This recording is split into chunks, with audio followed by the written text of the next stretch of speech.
Hi friends, welcome to Telugu MTech trader. So మనము next 6 months మన trading plan గురించి మాట్లాడుకుందాము. సో ఎవరైతే కొత్తగా ట్రేడ్ చేస్తున్నారో, లేదంటే గత 2-3 మంత్స్ కానీ, లేకపోతే 1 ఇయర్ 2 ఇయర్స్ నుండి చేస్తూ లాసెస్లో ఉన్నారో, సో నెక్స్ట్ 2025 నుండి నెక్స్ట్ 6 మంత్స్ డిసిప్లిన్గా ఉంటూ ట్రేడ్స్ చేయడానికి ట్రై చేస్తేనే మనం సక్సెస్లోకి వస్తాము. సో ఇక్కడ మన ఛాలెంజ్ ఏంటంటే, మనం ఎంత కంట్రోల్డ్గా ఉన్నాము 6 మంత్స్, ఎంత డిసిప్లిన్గా ట్రేడ్ చేస్తున్నాం అనే దాని మీదనే మనం డిసిప్లిన్ ట్రేడర్గా అవ్వాలి అంటే ఏం చేయాలి ఫస్ట్ మాట్లాడుకుందాం. తర్వాత ఆ డిసిప్లిన్ ఉంటేనే సక్సెస్ఫుల్ ట్రేడర్గా అవుతాము. కాబట్టి ఫస్ట్ డిసిప్లిన్గా మారాలి మనం. తర్వాత రూల్స్ పాటిస్తేనే మనం లాసెస్ని రికవర్ చేసుకుంటాము, ప్రాఫిట్లోకి వస్తాము. సో ఆ రూల్స్ ఏంటి అనేది మనం నోట్బుక్లో నోట్ డౌన్ చేసుకోవాలి. మనం ఎప్పుడైతే రోజువారీగా ఎర్నింగ్ని ఆపేయాలి. రోజువారీగా నేను ఈరోజు 500 సంపాదిస్తా, ఈరోజు 1000 రూపాయలు సంపాదిస్తా అనే మైండ్ సెట్ నుండి, ఎందుకంటే ప్రతిరోజు రాకపోవచ్చు. సో సైకలాజికల్ మైండ్ సెట్ని మనం చేంజ్ చేసుకోవడానికి ఇక్కడ మనం ట్రై చేయాలి. ఏం చేయాలంటే మంత్లీగా మనకి నెల మొత్తంలో మనకి ప్రాఫిట్లో వస్తున్నామా లేదా అనే మైండ్ సెట్లోకి మన మైండ్ని డైవర్ట్ చేయాలి, ఫస్ట్ పాయింట్. సో ఇక్కడ రూల్స్ ఏంటి? రూల్స్ అంటే ఫస్ట్ రూల్ ఏంటి అని అంటే, decide the quantity size. So first quantity same size ఉంటుంది.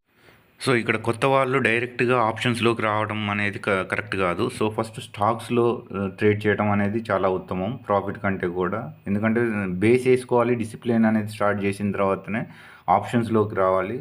సో ఇది చాలా ఇంపార్టెంట్. సో ఇక్కడ ఫస్ట్ 30 days సేమ్ క్వాంటిటీ ఉండాలి. సో ఇక్కడ మనకు చూసుకున్నట్టయితే నేను ఇక్కడ నోట్ డౌన్ చేశాను. సో క్రమశిక్షణ ట్రేడర్గా మారాలి ఫస్ట్ ఎలా.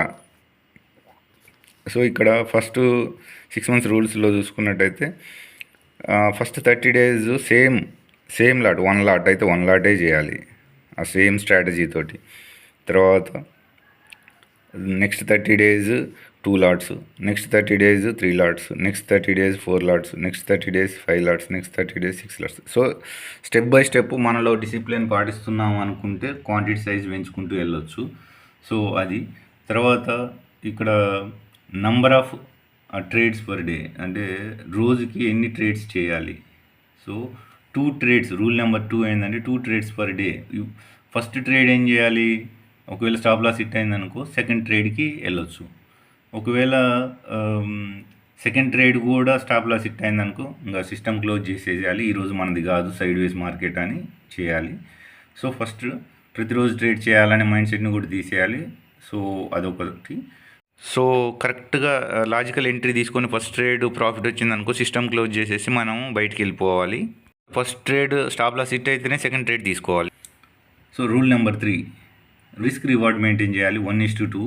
సో లాస్ ప్రాఫిట్ ఎలా ఉండాలంటే 10 points లాస్, 20 points ప్రాఫిట్, లేకపోతే 15 points లాసు, 30 points ప్రాఫిట్, అంతవరకు వెయిట్ చేయాలి.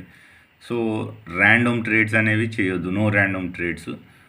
ర్యాండమ్గా ఎగ్జిట్ లాంటివి కూడా చేయొద్దు. సో మనము ఈ చేయొద్దు అని అంటే చేస్తాము, మనం కొత్త న్యూ కమర్స్ కాబట్టి చిన్న మిస్టేక్స్ చేస్తాము. సో వాటిని నెక్స్ట్ స్టెప్ బై స్టెప్ అట్లాంటి ఎర్రర్స్ని చేయకుండా ఉండడానికి ట్రై చేయాలి. సో నేను ఎనాలిసిస్ ఎలా చేస్తున్నాను అనేది కూడా ఫాలో అవ్వండి. సో డైలీ వీడియోస్లో నేను కొంత ఎనాలిసిస్ కూడా చేస్తాను, సో ప్రతిరోజుగా. సో ఇక్కడ 5-minute చార్ట్లో చూసుకున్నట్టయితే, నేను మొన్న ఓన్లీ ఈ క్యాండిల్ ఎంటర్ అయ్యి, ఈ ఫస్ట్ క్యాండిల్ మనకు ఒక క్యాండిల్ చాలు, మనకి ఇది 5-minute క్యాండిల్. సో 1 candle చాలు. ఇదిగో చూడండి, ఇది ఎంత మనకి, సపోజ్ ఈ క్యాండిల్లో ఎంటర్ అయినా కానీ 30 points వస్తుంది. ఇక్కడ 30 points వచ్చేస్తుంది మనకి. ఈ క్యాండిల్లోనే ఎగ్జిట్ అయిపోయా. తర్వాత 2 candles రెడ్ పడ్డాయి, ఎంట్రీ చేయలేదు. కానీ మళ్ళీ ఇక్కడ నుండి చూసుకుంటే ఇది, సో ఆల్మోస్ట్ 100 points పోయింది. సో మనకు ఒక చిన్న క్యాండిల్ చాలు. ఇప్పుడు మనం 1000-1500 సంపాదించాలంటే ఒక చిన్న క్యాండిల్ చాలు. సో ఇక్కడ మళ్ళీ ఓల్డ్ డే ఎవరైతే ట్రేడ్ చేస్తారో, సో వాళ్ళంతా ట్రాప్ అయిపోయి ఉంటారు. సో మ్యాక్సిమం మన ట్రేడ్స్ 1 trade చేసేసి స్టాప్ చేయడం చేయాలి మనం నెక్స్ట్ 6 months. సో ఇక్కడ 2 రోజులు రేంజ్ బౌండ్లోనే ఉంది. సో ఇక్కడ రెసిస్టెన్స్ ఉంది, ఇక్కడ నుండి కింద పడ్డది, ఇక్కడ నుండి కింద పడ్డది, ఇక్కడ నుండి కింద పడ్డది. సో ఇవి ఒక రెసిస్టెన్స్లు. సో ఇక్కడ చిన్న రెసిస్టెన్స్లు అయితే ఉన్నాయి. ఈ రెసిస్టెన్స్ని ఎప్పుడైతే ఇది బ్రేక్ చేసిందో సో మార్కెట్ నేను పక్కాగా ఒక చిన్న క్వాంటిటీ తీసుకోవచ్చని తీసుకున్నాను. సో మనకి ఇంకా ఇక్కడ పైన టార్గెట్ ఇవి కాబట్టి నెంబర్ ఆఫ్ ట్రేడ్స్ అనేది తగ్గించాలి. ఇక్కడ చూసుకున్నట్టయితే ఇది ఈడి వరకు కరెక్ట్గా షార్ప్గా ఆడి వరకు వచ్చేసింది. సో మనం అనుకున్నట్టుగా ఈడి దాకా వచ్చేసింది కదా. సో 100 పాయింట్స్ ఒకవేళ మనం ఇక్కడ ప్లాన్ చేసుకున్నా కానీ సో ఈ ఏరియాలో ప్లాన్ చేసినా కానీ సో ఇక్కడ చిన్న స్టాప్ లాస్ పెట్టేసి 20 పాయింట్స్. సో అయినా కానీ 1:2 అయినా వచ్చేస్తుంది ఇక్కడ. ఇదే ఎప్పుడైతే బ్రేక్ అయితే అవుతుందో ఇక్కడ తీసేసుకుంటే. సో ఎందుకంటే ఇది దీన్ని బ్రేక్అవుట్ చేసింది ఇక్కడ క్లియర్గా చూడండి.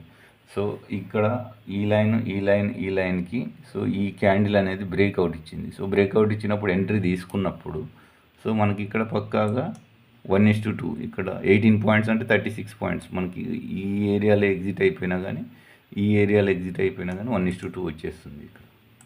సో సరిపోతుంది ఇక్కడ 1:2, ఇంకా పైదాకా అవసరం కూడా లేదు. సో ఈ విధంగా రూల్స్ పాటించాలి.